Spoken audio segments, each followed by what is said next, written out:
Assalamualaikum warahmatullahi wabarakatuh. Perkenalkan, nama saya Siti Nur Latifah Sukarya dengan NPM 2410111086. Di sini saya ingin membuat video untuk memenuhi tugas akhir semester mata kuliah Filsafat Pendidikan. Selamat menyaksikan. Saja pertanyaan yang pertama, yaitu demokratisasi pendidikan kerap dianggap sebagai jalannya menuju keadilan dan kesetaraan belajar.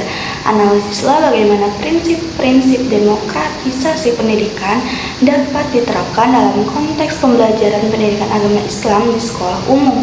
Lalu evaluasilah tantangan utama dalam penerapan di era digital saat ini. Demokratisasi pendidikan dalam pendidikan agama Islam diterapkan melalui pembelajaran yang dialogis, inklusif, dan berpusat pada siswa. Guru berperan sebagai fasilitator yang mendukung diskusi kritis dan menghargai keberagaman. Tantangan di era digital meliputi maraknya hoaks keagamaan, munculnya echo chamber di media sosial, serta berkurangnya otoritas guru akibat banyaknya sumber informasi keagamaan di internet. Selanjutnya pertanyaan yang kedua, yaitu konsep pendidikan Ibnu Khaldun dan kurikulum merdeka.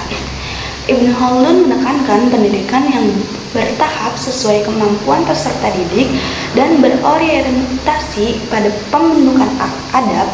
Konsep ini sejalan dengan kurikulum merdeka yang menerapkan pembelajaran berdiferensiasi dan penguatan karakter.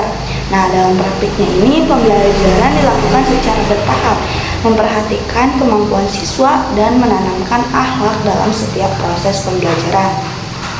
Selanjutnya yang ketiga, ada integrasi ilmu agama dan sains menurut Kiai Haji Ahmad Dahlan.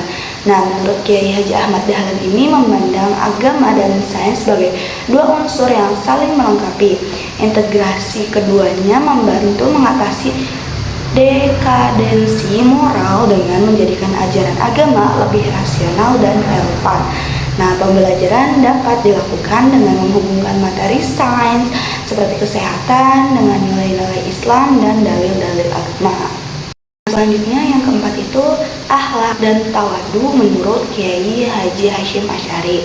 Nah, menurut Kiai Haji Hasyim Asy'ari ini menempatkan akhlak sebagai tujuan utama pendidikan dan menekankan pentingnya sikap tawadu kepada guru. Krisis teladan guru dapat diatasi dengan menjadikan guru sebagai bimbingan moral atau murabbi. Nah, yang memberi contoh akhlak mulia serta membangun hubungan yang saling menghormati dengan peserta didik. Selanjutnya yang kelima ada verifikasi ajaran Islam menurut Ahmad Hasan. Ahmad Hasan menekankan kembali kepada Al-Quran dan hadis serta menolak taklid buta. Pemikirannya ini berpengaruh pada pendidikan agama Islam yang berbasis sumber primer Islam, meskipun kurikulum nasional tetap mengedepankan sikap modern dan toleran. Secara pendidikan, pemikiran ini bersifat reformis karena mendorong berpikir kritis dan berijtihad.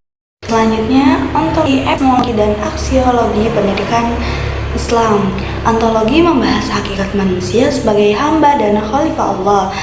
Epistemologi menjelaskan sumber ilmu dari wahyu dan akal, sedangkan aksiologi berfokus pada tujuan pendidikan berupa pembentukan akhlak dan kebahagiaan dunia akhirat.